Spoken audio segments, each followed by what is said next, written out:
What is it about Michael Jordan that stood out to you as different? I think it's the combination of everything. The unquestioned excellence, the objective greatness, but then the fact that he was so beautiful to watch. Magnetism and presence and star power. Michael Jordan had that to an 11 on a 10 scale. And even though people will mutter forever about Jerry Krause breaking up this team, I think it actually enhances Jordan's mystique and legend because we never saw him lose. The Wizards don't count. That's less than a foot. He walks away on top. Michael was so dominant, not only on the court, but in the locker room. And so everybody felt more a sense of we're going to win because we have Michael. So there was a comfort level with his confidence and his dominance, his sort of king of the hill mentality. So you went into every game like, yeah, he's on our side. But you went into every practice like, I better not get on his bad side, and so it was an interesting combination.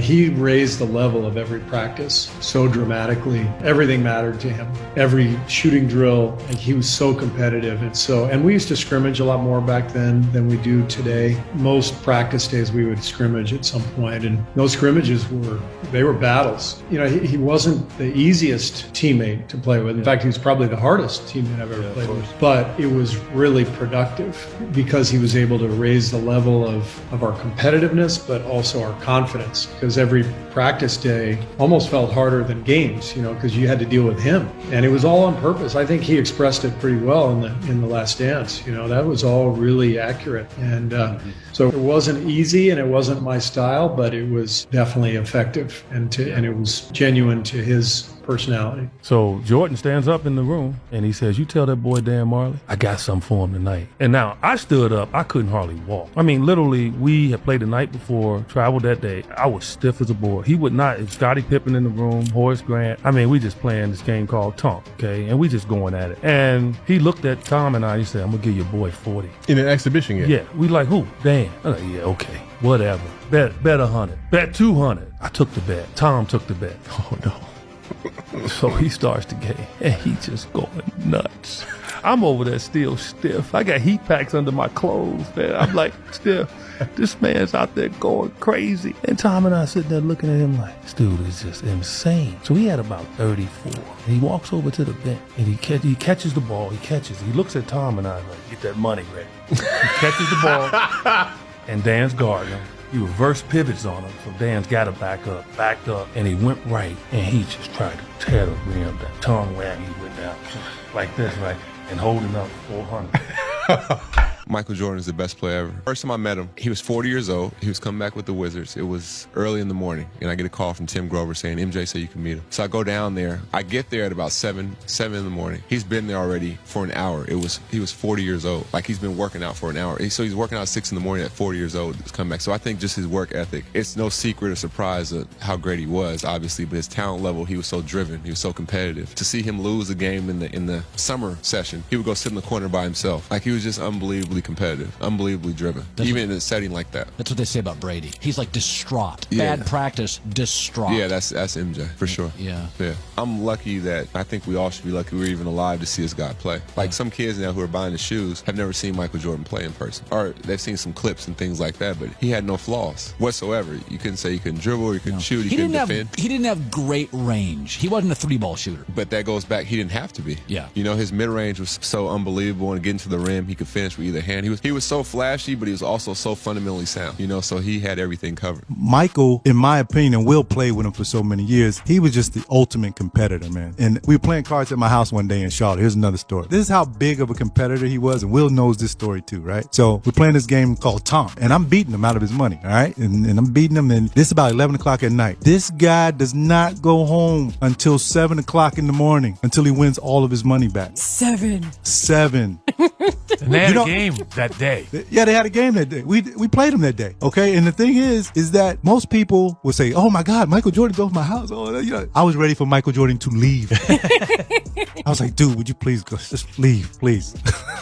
But he wouldn't until he won all of his money back. That's how psychotic of a competitor he is. Michael Jordan was a scorer first, second, and third. He was a phenomenal finisher of the game. And what I mean by that is Michael Jordan stopped playing the game. He stopped having to facilitate. He didn't have to do all those things. He just finished the game. He finished it. He was, I think, the game's greatest finisher because he had no weakness in his game. When he played the game, especially in the fourth quarter, we refer to him as a three-dimensional player. He's either going to score, he's going to get fouled, or go to the free throw line and make the 2 free throws. And not many players can do that in the last 4 minutes of a game. Jordan was the best. He was just three-dimensional in every way, every phase of the game, especially coming down the stretch. If I'm starting a team, it's Michael Jordan. Just for the simple side, and Smitty can attest to this, we had to guard him, 35 to 40 minutes a game. And he was the Shaq of shooting guards because there's no way you were going to move him off the post. He was cat quick, and on top of that, he was going to embarrass you in front of your family and friends. So having said all that, if I'm starting a franchise, not only do I want to put people in the seats, because Michael will do that, but his skill level was so far ahead of everyone else. I think for me, it's MJ all day long, only because how I played against him. And,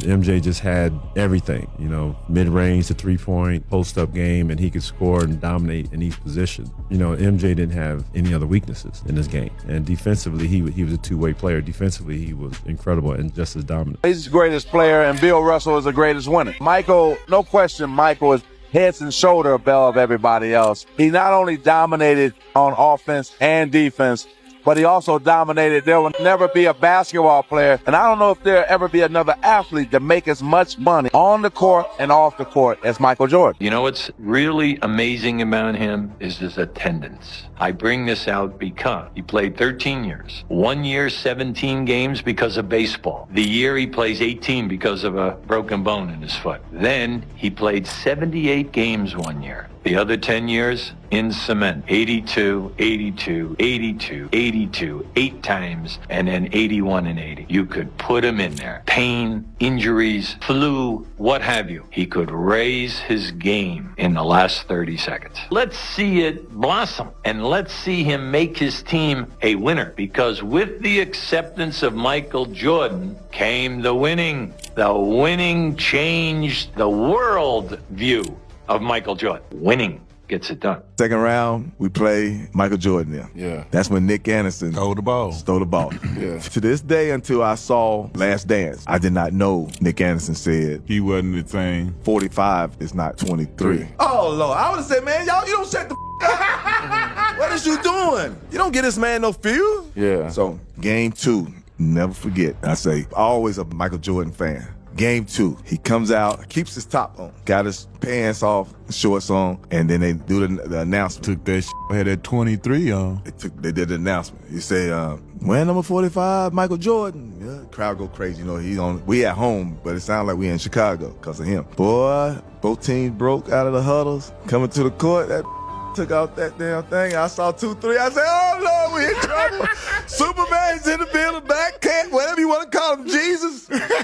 We in trouble tonight. So they end up winning game. They won game 2. The rest of the time, this was the crazy part. Every time he wore that number, they got fined $200,000 because you got to have that. Yeah, you got to have do all the that number shit ahead of time. Like January, you got to. That's what you got. So they got fined $200,000, which he's making that every time he play. Anyway, we beat him in I think game 3, or they beat us. I'm not for sure, but we ended up winning 4-2 on their court. All he kept thinking was Orlando. Man, they played us that was Shaq last time in Orlando. They played us. They swept us. I never forget this, and you can go back and look at the stat sheet, and they were just, they was Horace Grant. Horace couldn't do nothing, put his head down and just laugh. It was on the free throw line right in front of us. Jordan, Scotty was talking Boy, Jordan had 2 free throws at the end of the game. He hit the first one and missed the second one on purpose. And we was like, what the f*** you doing, Somebody said, look at the scoreboard. He left 45 on the scoreboard. Jordan petty, He left 45 for last year on the scoreboard. Go back and look at game 4 stat sheet. You can Google that. 45. It sounds corny, but just greatness, just absolute greatness and brilliance from a basketball standpoint, from a competitive standpoint, from the opposition going against him. You can beat him up, you can hit him. It didn't matter. He just had everything that you want in a basketball player. And we had a Hall of Famer, as Jalen mentioned, in Reggie Miller, that we felt comfortable and confident that he could react and respond to everything that Michael presented, but he's the best to ever do it. What's your best MJ story? Oh, man. One of my favorite MJ story is, since this is out there, we in Chicago. You know, it's my rookie year. The second half of the year, you know how you're not caught on now, right? Now you got your little 1-2 moves, you getting them all right now. You got some confidence, right? So I'm in that. I'm playing, right? But JR is having a good game. Shout out to JR Ryder, right? Easy Riders. So what happened was, we're in Chicago, and I had played against Mike 3 times head up. So KG had never seen me play against Mike. Yeah. So we're in the game, and I got about 24 going into the fourth quarter. Yeah. Mike got about 18, 19. We come out of the fourth quarter, KG like, man, keep going at his ass. Serve him. He can't guard you. He can't da-da-da with you. He can't mess with you. Yeah. I'm like, man, chill. It's like, what? I was like, he's standing right here, buddy. and KG was like, right here. Mike can hear me. I don't really give a so I'm like, so I double back like, yeah, man, keep killing that yo. You killing that. So as I say that, I feel it. Hands on hips, legs locked.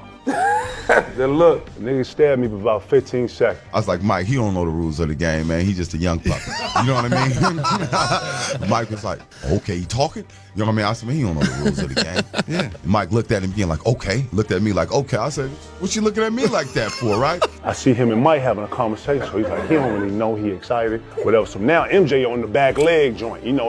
Leaning on you. Is that right? Okay, yeah, huh? I can't even really describe the next like 6 to 7 minutes of play, yo.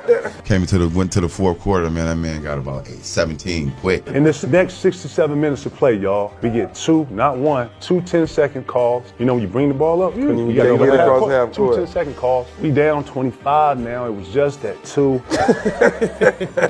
Mike had 18. He had like 40 now. JR, myself, we ain't scored in like about 4 minutes. It got bad quick, yo.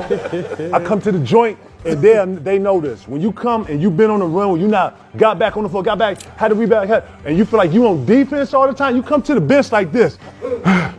So I was like, JR, man, my bad, dog. I'm sorry, man. I'm sorry. I said, look, I gotta guard that man, not you. And Mike came down. Okay, young fella. Okay, damn, young fella. Damn, y'all done? Damn, young fella. Never talk shit to Mike ever again in life. Michael Jordan was the most complete basketball player that's ever lived. Complete. Like Kareem was just as effective. Certain people could be, LeBron at times could be just as effective. But the most complete basketball player that ever lived is Michael Jordan. Completeness. Preach. So like his ability to do every aspect of basketball at the highest level. And I think that came from going to college. Because in college, what happens is the best coaches are in college basketball because there's more. The best ones are there. So they design defenses and offenses that are different from the NBA. NBA is just strict man-to-man, but your philosophies and thought process is from a totality of all of those defenses. So now the game is easier for you and you're much more easy. What I always say about Michael, what's different between even the great Kobe Bryant and great LeBron James is he was still the most fundamental basketball player. That was Michael. He was the best athlete and the most fundamental because he went to college for 3 years and developed certain things, you know? Michael Jordan, those 3 years in college, imagine he only went 1 year. Oh my God, or none. Michael Jordan, most complete basketball player. Michael was obviously a great player as a rookie. I played golf with Michael on the Saturday before that Sunday game, and we played 36 holes, and I took a little bit of money from Michael that day, and that might have been a big mistake. And as I got out of the car, he says, hey, tell DJ I got something for him tomorrow. DJ picked up like his 5th foul, like 4 minutes into the 3rd quarter. And so like I got a big chunk of that, 63. And I remember a funny story about Walton was in that game, we were doing some switching. Most of the switching, I was always accused of like, you know, you just don't want to guard him. So you just like switch. And Walton ended up fouling out and he was cursing me out at the end of that game so hard, like, guard your own man.